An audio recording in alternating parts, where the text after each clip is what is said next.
आदमी जो अपने घर से निकलता है अपनी रोजी रोटी के लिए, वो बच्चे जो स्कूल में पढ़ते हैं, उनके एग्जाम्स आ चुके हैं, उनको एग्जाम देना है, अपने भविष्य को बेहतर बनाना है, इनका भाई क्या कसूर है? इनकी ये क्यों आखिर एक तरह से कहे परेशानी झेले? अब सोचिए जो छात्र है वो कितना परेशान है। वो कह रहा है कि हम एग्जाम कैसे दें। ये साफ तौर पे कल कह दिया गया था कि जो सीबीएसई के जो स्टूडेंट्स हैं वो कम से कम मेट्रो का इस्तेमाल करें। सोचिए जो बच्चा पढ़ने जाता है, स्कूल में होता है, जब एग्जाम होते हैं तो कितना टेंशन होता है। वो अपने पढ़ाई पर ध्यान दे या इनके जाम पर ध्यान दे? आप समझिए यात्रियों को ट्रेन पकड़ने में कितनी परेशानी आ रही है, और ट्रेनें जो चल रही हैं वो कितनी धीमी रफ्तार से चल रही होगी क्योंकि ट्रैक पर तो किसान बैठ गए। वेस्ट यूपी में कई ऐसी ट्रेनें हैं जिनको कैंसिल कर दिया गया है। राजस्थान पंजाब में जो ट्रेन के रूट्स है उनको भी बदला गया है। आम आदमी घंटों जाम का सामना करके ऑफिस में से अपने घर पहुंच रहा है, घर से ऑफिस जा रहा है। मुझे लग रहा है कि जो लोग इस वक्त शो देख रहे होंगे वो भी ये बात कह रहे होंगे कि हाँ आज तो हमें इतना वक्त लगा घर पहुंचने में, ऑफिस जाने में इतनी दिक्कतें हो रही हैं। इसीलिए सवाल है भाई आम आदमी का क्या कसूर है? आकर सड़कों पर बैठ जाएंगे, आंदोलन करने लगेंगे और उसके बाद उसकी भेंट कौन चढ़ता है? आम आदमी चढ़ता है। आंदोलन से सामान की सप्लाई भी सीधे प्रभावित है। कई सामान तो ऐसे जिनकी सप्लाई रोक दी गई है। नोएडा में स्कूलों को फिलहाल बंद कर दिया गया है। ऑनलाइन क्लासेस शुरू हो चुकी हैं नोएडा में, क्योंकि स्टूडेंट्स कैसे जाए, लगातार घंटों जाम का सामना करना पड़ता है। आप समझिए कैसे आपकी जेब पर भी सीधा इसका असर होगा, क्योंकि फल और सब्जियों के दाम आसमान छूने लगेंगे, क्योंकि मार्केट में आ नहीं रहे, मंडियों में किल्लत हो चुकी है, तो फिर इनके जो दाम है वो बढ़ेंगे और इसका सीधा असर आपकी जेब पर होगा। सामान के दामों में इजाफा होगा क्योंकि ट्रक्स चल नहीं पा रहे हैं। अब ऐसे में एक आम आदमी यही कह रहा है कि हम परेशानी भी झेले, अपनी जेब पर भी बोझ झेले। आखिर कब तक ये चलता रहेगा? एक आम आदमी की जुबानी सुनी उसकी परेशानी की कहानी। वॉक करके काफी लंबा पड़ रहा है हमारे को और लेट भी हो रहे हैं ऑफिस के लिए। हम तो बहुत परेशान है जी। अब तो उधर से पैदल इतनी दूर से आ रहे हैं, 2 किलोमीटर 3 किलोमीटर पैदल आ रहे हैं। परेशानी हो रही है, धंधे रोजगार कम बेकार हो रहे हैं सारे। भाई साहब पूछो मत, हमें इतनी परेशानी हो रही है। एक कम से कम एक बंदे को आने जाने की रास्ता, कोई जो इस हॉस्पिटल में अगर कोई वैसे कोई मरीज आए, उनको कम से कम एक जो हम व्हील चेयर में लाएंगे सामने से, एक व्हील चेयर की रास्ता भी छोड़ सकता था ना।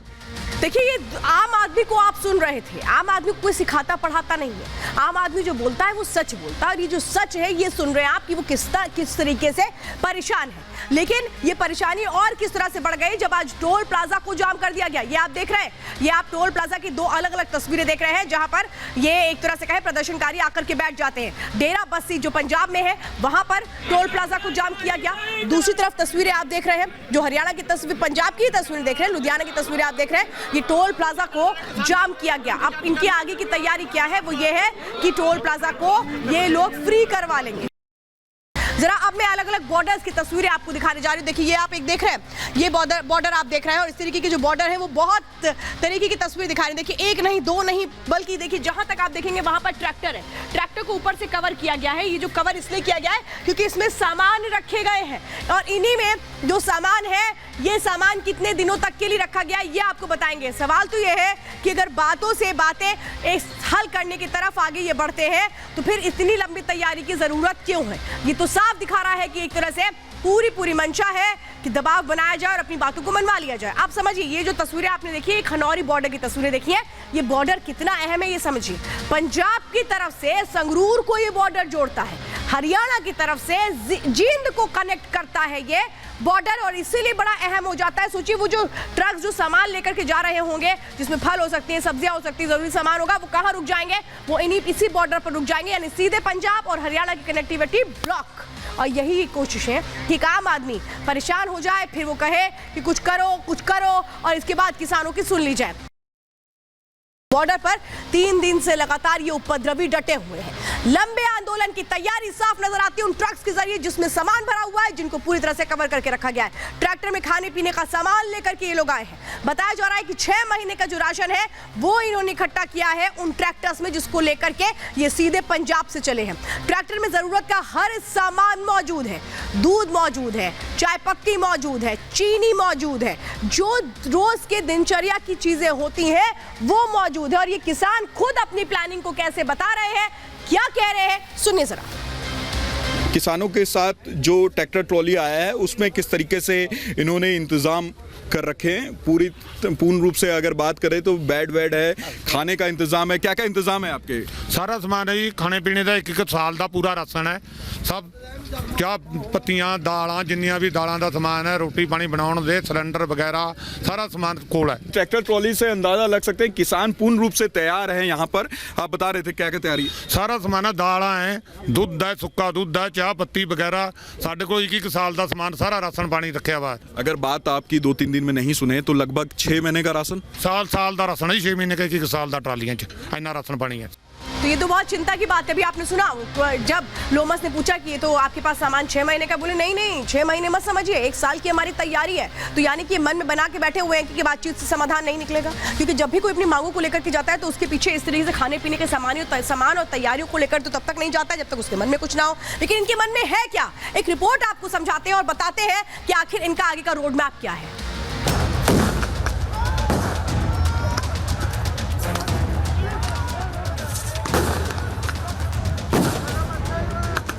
हंगामा खड़ा करना ही सिर्फ मेरा मकसद है। मेरी कोशिश है कि ये सूरत 24 चुनाव तक बनी रहनी चाहिए। मेरे सीने में ना सही, तेरे सीने में सही, हो आग जहां जितनी वो 24 तक भड़कती रहनी चाहिए। आंदोलनरत किसानों का हाल भी कुछ ऐसा ही है। सरकार बार बार बैठ के कर किसानों की मांगों पर चर्चा कर रही है, उनकी मांगे मान ले रही है, लेकिन हर बार किसान अपनी नई मांगे जोड़ दे रहे हैं। किसानों के इस रवैये से साफ है कि आंदोलन का मकसद किसान हित नहीं। हरियाणा के सीएम मनोहर लाल खट्टर ने भी किसान आंदोलन के मकसद को लेकर कुछ ऐसे ही संकेत दिए हैं। उन्होंने आह्वान भी ये किया कि हम दिल्ली जाएंगे।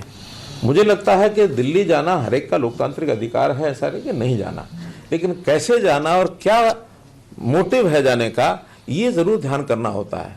और इस विषय का अनुभव हम पिछले साल देख चुके हैं। जिन सीमाओं पर किसानों ने कब्जा जमाया हुआ है वहां पुलिस और किसानों के बीच जंग जैसा माहौल बना है। हरियाणा के सीएम मनोहर लाल खट्टर ने प्रदर्शनकारियों के इसी रवैये पर सवाल खड़े किए हैं।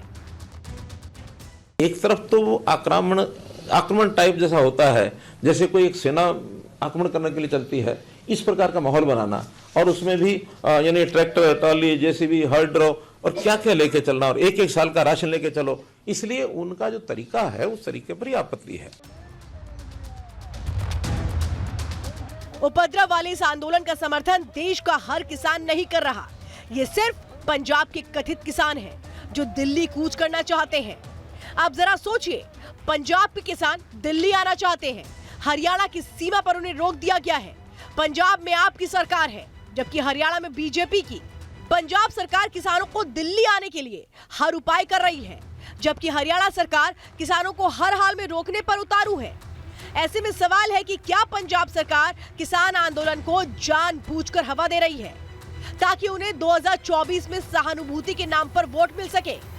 क्या ये सब कुछ प्री प्लान तरीके से पंजाब में 24 की चुनावी पटकथा तैयार कर रहा है? पंजाब सरकार हर संभव कोशिश कर रही है किसानों को दिल्ली भेजा जा सके, तो वही हरियाणा सरकार इस बात पे उतारू है कि किसी भी तरीके से हरियाणा बॉर्डर पर ही किसानों को रोक दिया जाए। ऐसे में सवाल ये है कि क्या पंजाब सरकार किसान आंदोलन को जानबूझकर हवा दे रही है ताकि उन्हें 2024 में सहानुभूति के नाम पर वोट मिल सके?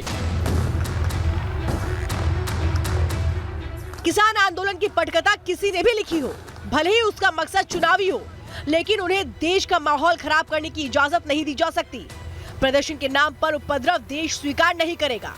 सरकारी संपत्तियों को तबाह करने की गलती जो किसान कर रहे हैं वो देश भर में सिर्फ किसानों का नाम बदनाम कर रहे हैं। देश का अन्नदाता देश का भाग्य विधाता है, जो धरती का सीना चीरकर देश का पेट भरता है, वो ऐसे आंदोलन के साथ कभी खड़ा नहीं हो सकता। ऐसे में सवाल यह है कि क्या किसान आंदोलन के नाम पर उपद्रवी घुस आए हैं? Bureau report, Republic Bharat.